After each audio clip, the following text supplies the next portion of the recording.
to thank Nigerians for the show of empathy, the encouragement, because while we were in Bissau and this so-called coup happened, the information we got was that the whole country was agitated, young and old, irrespective of religious divides or political divides.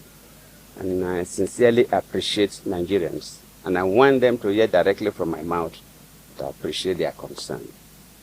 And secondly, to thank my president, President Tinubu, and the Ivorian president, President Ouattara.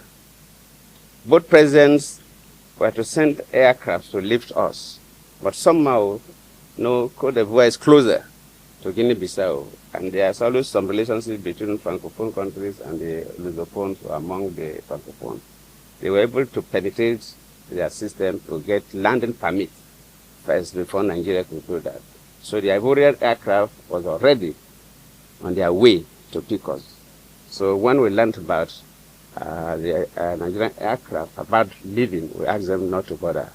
That is why, if you see the picture that was brought by an Ivorian aircraft. So we thank the two presidents, President Ouattara, President Tinubu, and indeed thank Nigerians young and old for that. And specifically, what happened in Guinea-Bissau, I wouldn't call it a coup.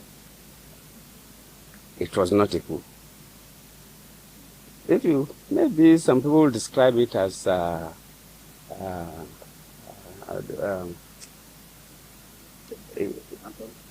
no, not quite. I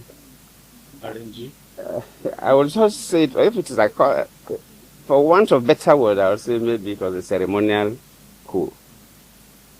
Because for two things, it is the president, President Balo, that announced the coup. Before later, the military man came up to address the world that they were in charge of everywhere. Then Mbalo has already announced the coup, which is strange. Not only announcing the coup, but Mbalo, while the coup took place, was using his phone and addressing media organizations across the world that he has been arrested. I'm a Nigerian close to 70, and I know how they keep heads of state when a coup takes place. Recently, I was a mediator in Mali, an ECOWAS mediator in Mali, and within that period, we had a military coup. Military don't take over governments, and the sitting president that they overthrown will be allowed to be addressing press conferences and announcing that he has been arrested. Why does this happen? Who is fooling who? Basically, what happened in Guinea-Bissau is quite disturbing to me, who believes in democracy. In fact, I feel more pained than the day I called Buhari to congratulate him when I lost the election as a sitting president. Because I've been quite particular about Guinea-Bissau. As a sitting president, then, Guinea-Bissau was in crisis. Started by 2012. By 2011, we have to go physically. We worked with them and made sure that by 2014, we went 2013, elections were conducted. In fact, it was so bad the day that I learned that the military man went to the office of the prime minister and slapped the prime minister in the office. It was that bad. And what is happening is like we are going back to those dark days of Guinea-Bissau, where the military can do whatever they think they can do. It's totally not acceptable. The elections were done peacefully. We were in the field. I was a part of the West African Elders Forum. Normally, we are not co-observers, so we didn't deploy observation teams across, but we observed within Bissau, the capital, and the neighboring settlements. But during the meeting of all heads of observation missions, and they gave accounts of all the observers gave their account. Nobody gave something different. The elections were peaceful. Counting of results at the polling units peacefully done. The conduct of the electoral officials, the security, the party agents, the voters. It was a good election, and one expected the result to be announced Then while they were collating the results, then they are finished collating results. You know, results are, for presidential election are collated at different levels. Right. The 9 regions, results were ready. So they were collating them at the capital. And when they were almost through, and were all waiting for the result to be announced, then Mbello announced that that's a coup. That they have taken over, they have arrested him.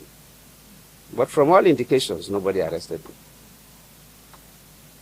My conviction is that, and my charge to ECOWAS and AU is that they must announce that result. They have the results because AU and ECOWAS officials were at all the regions when the results were collated. They cannot change those results. They should tally all those results and announce. They cannot force the military out, but they must announce, let the world know who won that election. Let the world know who won that election. And they owe the world that responsibility. Similar thing happened in Cote d'Ivoire when I was the chair of the Authority of Heads of State and Government of ECOWAS. When in 2010 we had elections in Cote d'Ivoire, Gbagbo was the sitting president. At the first round, Gbagbo got 40-something% of the votes. Ouattara got 30-something% of the votes. And their law, you must get 50% of the votes plus 1 at least. Democrats are about majority. You must get a simple majority to be the president. So they have to go for a second round. And when they went for the second round, all those other candidates that lost now supported Ouattara. And Ouattara now got more votes than Gbagbo. And Gbagbo said he was not going. That he won the election. How can somebody who had something now come and defeat him? But that is a law. Then all the observers, international communities say Ouattara won the election. Then we ECOWAS said, well, you're our colleague, but you have to go. If the observers, everybody say, Ouattara won the election, Ouattara must be sworn in as the president of Cote d'Ivoire. I stood my ground as the chair of the Authority of Heads of State and Government of ECOWAS, and Ouattara was sworn in. So, the leadership of ECOWAS, luckily, Madabio was a former military man himself, so he should be courageous. The leadership of AU, they must be courageous. They must announce who won that election. I'm not saying they should mobilize soldiers to go and fight. No need to shed blood, but we must know. Because the results are there. They have the results. The AU, ECOWAS, they have the results. So we cannot be playing pranks. Nobody should call others fools. There's no way they remove a military coup. Military coup at the time they want to announce the result. How? And the president was the person who announced the coup. It doesn't happen anywhere. Well, you people are too young, so you didn't know what used to happen in Nigeria. We're a country that witnessed a series of coups before. So it doesn't happen. Well, Your Excellency, speaking about ECOWAS, as of this morning, there was an update that ECOWAS leaders have suspended Guinea-Bissau from decision-making bodies. What comments do you have towards that? No, that's traditional. Because ECOWAS, though, if you follow the history of ECOWAS, ECOWAS started when a number of West African countries had military leaders. But later on, when leaders now see that for your economy, ECOWAS is economic community, the emphasis was the economy. But for you to develop your economy, you must be politically stable. So protocols were changed, and we agree that in ECOWAS, we must not go back to military rule. We must not go back to military dictatorship. We must embrace democracy. And since the change of protocols, if any country, a military takeover, that country is suspended. It's normally, it's natural. So we expect that, and they knew it was going to happen. So it's not strange.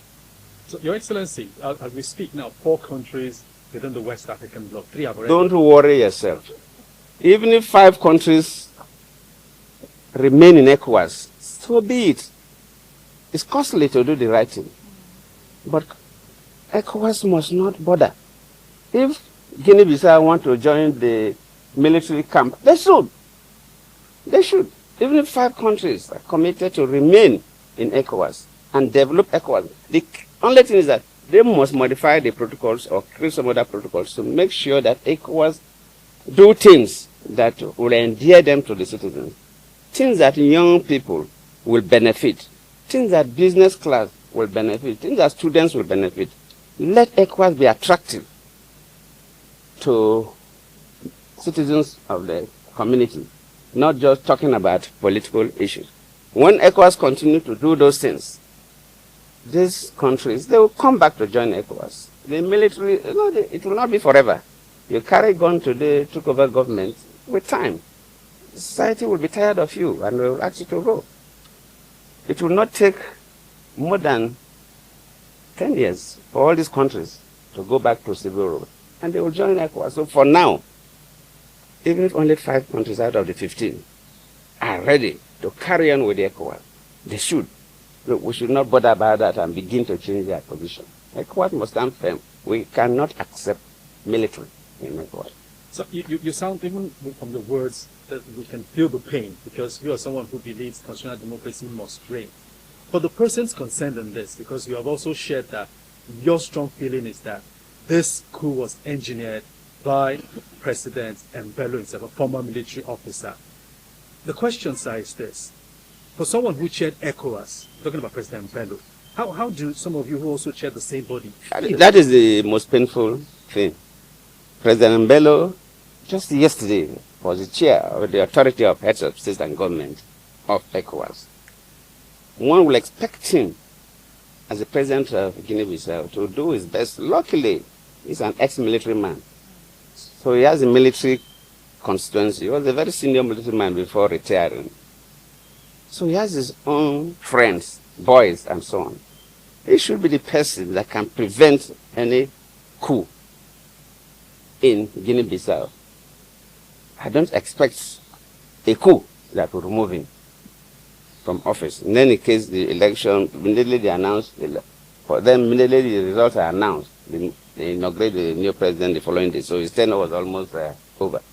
But I don't expect him to be as the president of Guinea-Bissau, a retired senior military man, and they organize coup against him. I don't expect. I don't. So speaking about President Mbalo, what would you advise him and the political class of Guinea-Bissau at this moment? Well, I know what the political class will do. I don't even need to advise, because the political class will want those results to be announced. The political class will want the results of the election to be announced. Nobody should take citizens of a country for a ride. People did not go to work. People wasted their time, queued up, voted, and when they are about to announce the results, then you come as soldiers and you scuttle the results. So the political class will never accept that. For the military, I'll plead with them not to take Guinea-Bissau back to the dark days of 2011 to 2014. Because I was the chair of the ECOWAS Authority of Heads of State and Government, and I was involved. Most of them acknowledged it anyway when they saw me. They say, we know what you did for us. We know what you did for us. They know what Nigeria did to stabilize the country. As we speak, so Your Excellency. it's painful to say. So that's why I'm saying that Mbello knows everything, the president knows everything. So it's painful for him to be the president of Guinea-Bissau and say military people are taking over government. Your Excellency, it's totally not accepted. Your Excellency, you are now back in Nigeria, having seen what occurred there. The main opposition leader, Fernando Diaz, is still in custody. What's your message? They have to release the man. The man has not committed any offense. They just have to release the man. And the international community must talk to the military to release the man. The man has not committed any offense.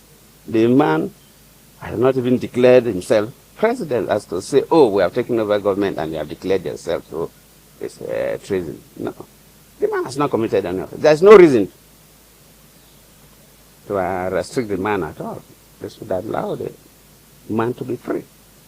And we advise the military in Guinea-Bissau not to take Guinea-Bissau backwards.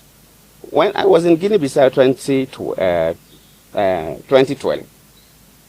and just came back from Guinea-Bissau yesterday. There's significant development going on. The capital is taking shape. And we believe that with that, the country will take shape. So the military should not take us backward to the dark days of 2011 to 2014. And finally, Your Excellency, how soon do you expect a return to constitutional government? Nobody can say. Nobody can say. But I believe if ECOWAS, supported by AU, are firm, yes, they may not, because after all, Burkina Faso has not returned, Niger has not returned, Mali has not returned. So you can't say, nobody can say exactly. But even if they will stay on, first, they must release another Diaz. They have not committed any offense. Second, the results must be announced. Let the world know who won the results. And, okay, this man won the result, but the military overthrew him. That's the better story than to tell me that they organized a coup to remove Mbele. Mbele was leaving government. I mean, Mbele was to leave government today. So what kind of